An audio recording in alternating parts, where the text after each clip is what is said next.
Jersey, as a recount looms amid a razor-thin win for Democrat Phil Murphy after Republican Jack Ciattarelli greatly outperforms expectations, with many left wondering what's going to happen in the Garden State's midterm elections. Here to react, John Isemann, U.S. House candidate for New Jersey's 7th Congressional District. John, great to have you here.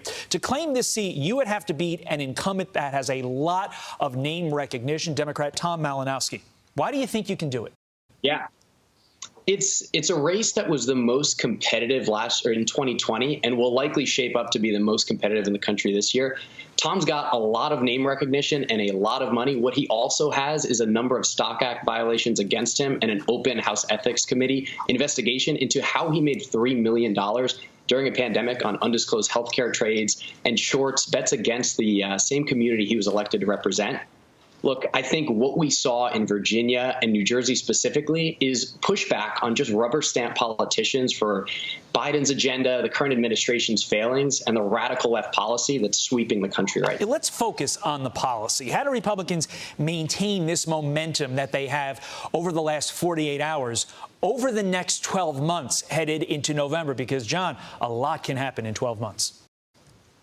Yeah, I think when it comes to the policy and what this says about the left, and even more so what it says about the right, what we saw in Virginia was when a party pushes too far left, independents, millennials, suburban women come out in droves and say, this is not the Virginia I know. This is not the New Jersey I know. And they stand up for their families, for their businesses here in New Jersey, a third of which were shut down during the pandemic. So it's a clear referendum on all of the left's policies that have led to the disaster of the last 12 months.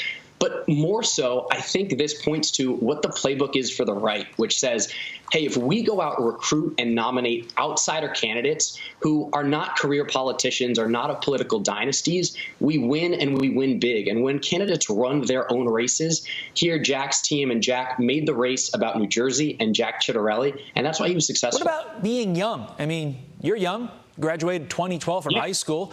You're not an old dodgy guy who's been running in campaigns for forever. Do you think youth helps the Republicans in 2022? I think it's an energy that we desperately need. We see one party has picked up the youth movement, and the Republicans have been a bit slower to follow. We really don't have a true champion that can not just be a firebrand for conservative values, but translate them to the millennial generation, the Gen Z generation that votes 5 times more left than right.